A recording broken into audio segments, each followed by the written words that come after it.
الله أكبر الله أكبر لا إله إلا الله الله أكبر الله أكبر ولله الحمد. Bismillahirrahmanirrahim. Assalamualaikum warahmatullahi wabarakatuh. Alhamdulillahirabbil alamin wa bihi nasta'inu ala umuri dunya wad din. Wassalatu wassalamu ala asyrafil anbiya'i wal mursalin sayyidina Muhammadin wa ala alihi wa ashabihi ajma'in. Jamaah salat tarawih yang dimuliakan Allah Subhanahu wa taala. Alhamdulillah kita mempersembahkan puji dan syukur kita kehadirat Allah Subhanahu wa taala atas segala limpahan rahmat, hidayah dan karunia yang diberikan kepada kita. Selawat dan salam semoga senantiasa tercurah pada junjungan kita Rasulullah Muhammad sallallahu alaihi wasallam, panutan kita dalam mengarungi kehidupan di bumi ini sebagai khalifah dan hamba Allah Subhanahu wa taala. Bulan Ramadan yang kita jalani ini memiliki sejumlah keistimewaan yang melebihi bulan-bulan sebelumnya. Al-Quran Karim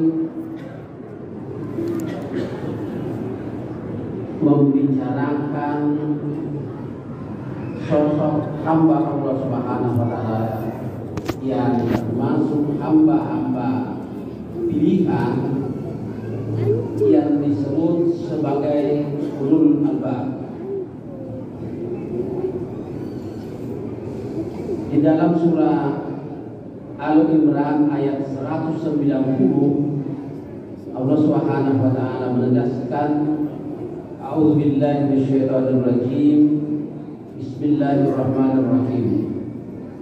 Inna fi khalqis samawati wal ardi wa ikhtilafil laili wan nahar la ayatin liulil albab.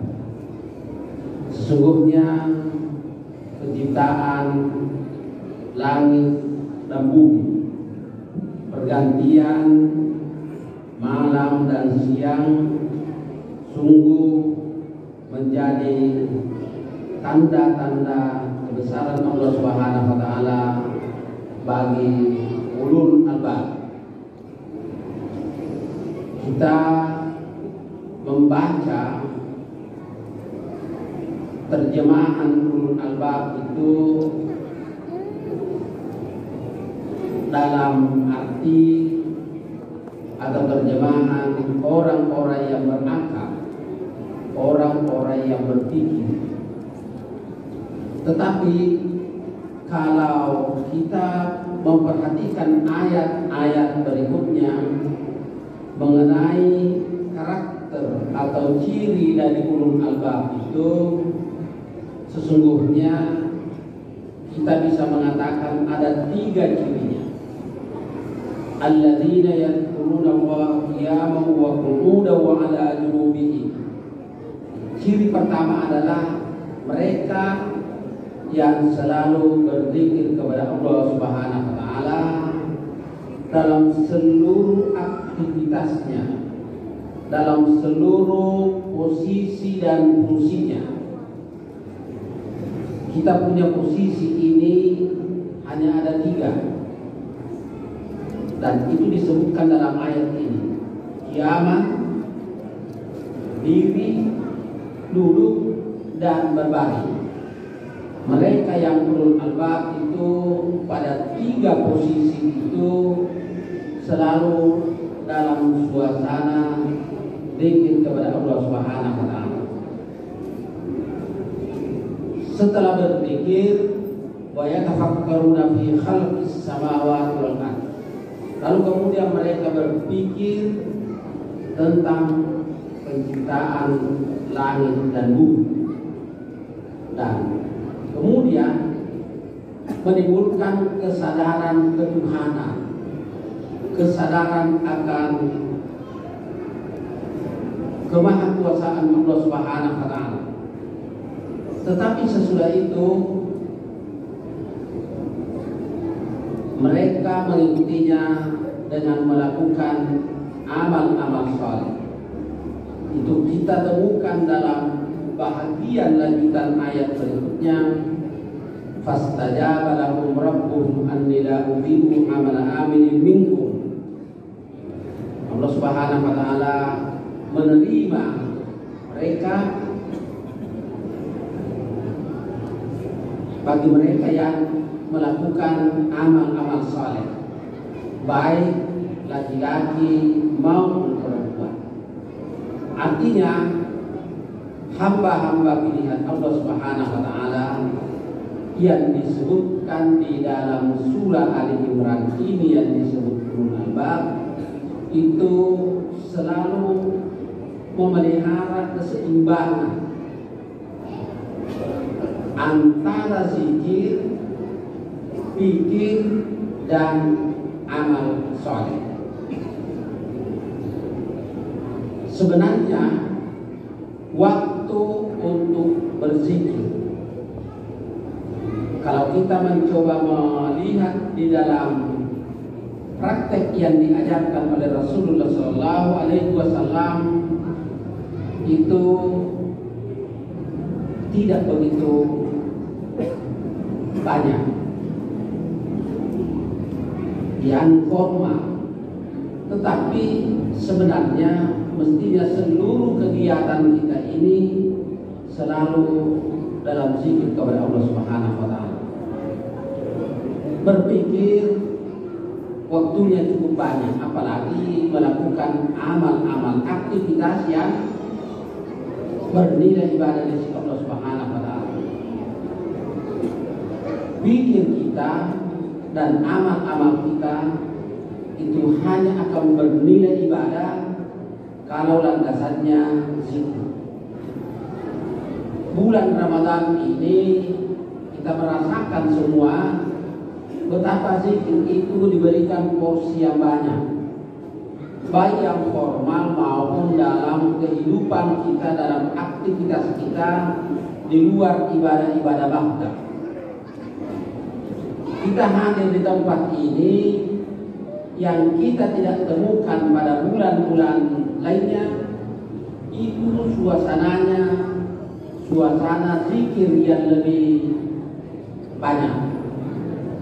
Mungkin juga kita diajak untuk berpikir, tetapi itu porsinya lebih sedikit. Kita lebih banyak mendekatkan diri kita kepada Allah Subhanahu wa taala ketika kita di dalam masjid. Jadi zikir kita lebih banyak, ingatan kita kepada Allah lebih banyak, dan pasti membawa ketenangan spiritual. Ada ketenangan, ada kedamaian hati ketika kita berzikir kepada Allah Subhanahu wa taala. Karena zikir itu objeknya Sang Maha Pencipta. Hasilnya hati dan pikiran kita menjadi tenang. Ala bidzikrillah tatmainnul qulub.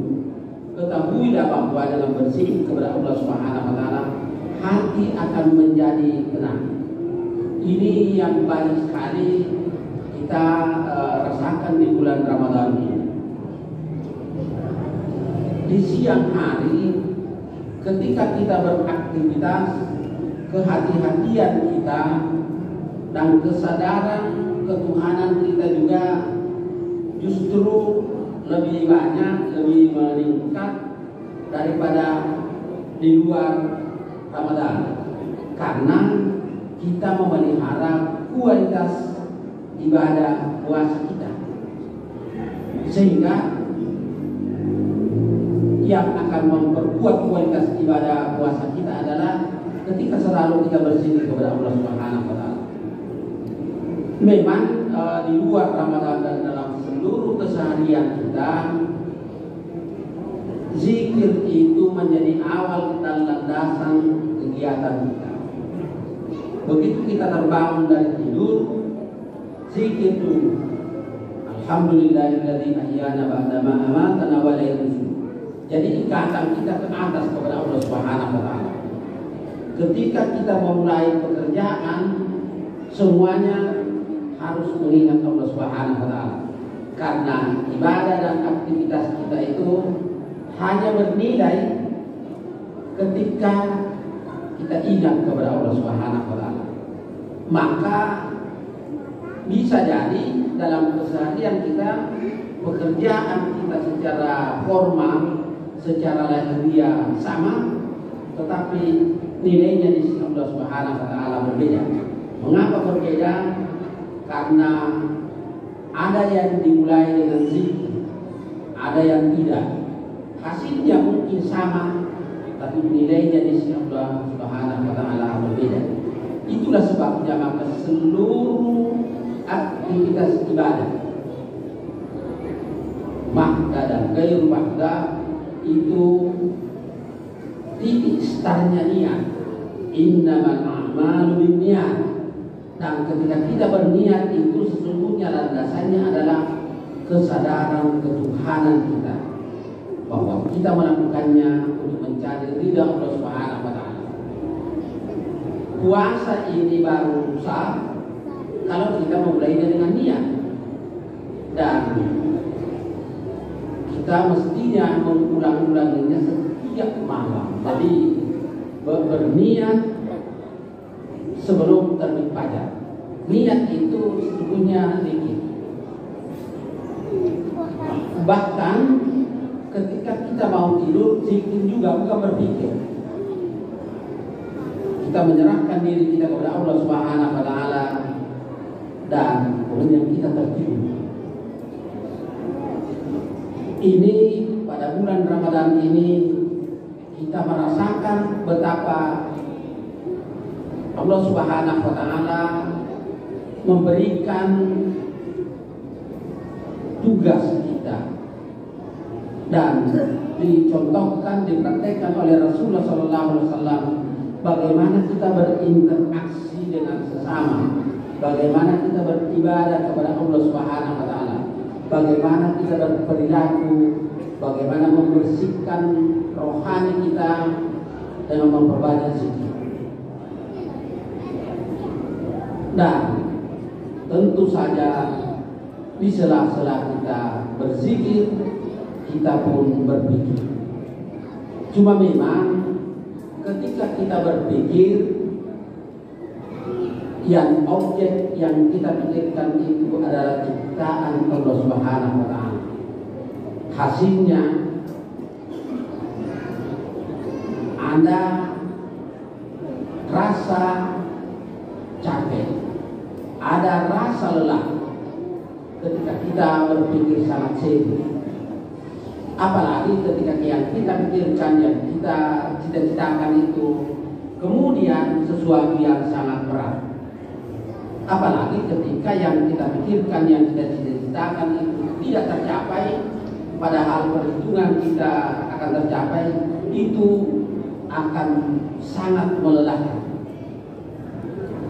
Pekerjaan-pekerjaan yang kita lakukan juga itu baru bernilai ibadah si Allah Subhanahu wa taala pada aktivitas kita kalau di awalnya kita mengingat Allah Subhanahu wa taala.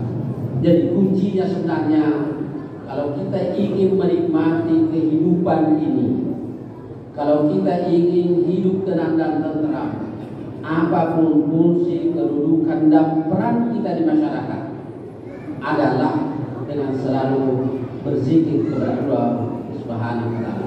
Itulah sebabnya salat disebut sebagai zikir yang lebih besar, karena inilah ibadah yang paling banyak kita lakukan, paling tinggi. Dan rutinitas ibadah salat itu di bulan Ramadan itu ada peningkatan secara sangat signifikan. Mungkin kita di bulan Ramadan ini banyak sekali melakukan ibadah-ibadah sunat yang pasti bahwa qiyam Ramadan kita, salat tarawih kita hanya di bulan Ramadan. Nah, karena itu mudah-mudahan dengan zikir kita, dengan ketenangan batin kita, bukan hanya pikiran kita yang akan sehat, bukan hanya rohani kita yang akan sehat, tetapi kita juga berharap bahwa fisik kita juga akan sehat, akan tenang, tentram, dan damai, dan kita terus meningkatkan kualitas iman dan takwa kita kepada Allah Subhanahu wa taala. Karena ketika kita ingin merasakan kedamaian, ketika kita ingin merasakan ketentraman, kuncinya adalah zikir kepada Allah Subhanahu wa taala. Boleh jadi kita memperoleh sesuatu dan kita ada kepuasan, tapi kepuasan yang tidak dilandasi dengan zikir kepada Allah Subhanahu wa taala hanya kepuasan semu yang sesudah itu boleh jadi kita akan menyesal dan kita akan menderita. Tapi zikir tidak pernah membawa kita kepada penyesalan, tidak pernah membawa kita kepada penderitaan. Bahkan di dalam penderitaan kita bisa memperoleh kedamaian, ketenangan, kebahagiaan kalau sandarannya kita kepada Allah Subhanahu wa taala. Semoga kita semua senantiasa dalam bimbingan ridha Allah Subhanahu wa taala untuk terus meningkatkan kualitas iman dan takwa kita di bulan Ramadan ini, dan kita mencapai predikat al-muttaqun sesuai dengan tujuan diwajibkannya ibadah puasa Ramadan. Saya kira ini yang saya sampaikan pada kesempatan yang teramat berharga ini. Mudah-mudahan rahmat, ridha dan hidayah Allah Subhanahu wa taala senantiasa menyertai kita. Amin ya rabbal alamin. Dan Allah wa iyyakum. Wassalamualaikum